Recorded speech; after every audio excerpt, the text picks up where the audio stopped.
দেখুন দর্শিকা ঐতিহ্যবাহী পুকুরে মাছ মারা হচ্ছে। জেলেরা মাছ মারার জন্য আসছে।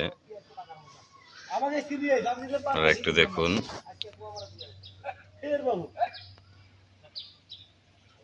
দেখুন এই পুকুরে অনেক বড় বড় মাছ আছে। আজকে মাছ ধরবে, তো জেলেরা জাল নিয়ে আসছে মাছ মারার জন্য।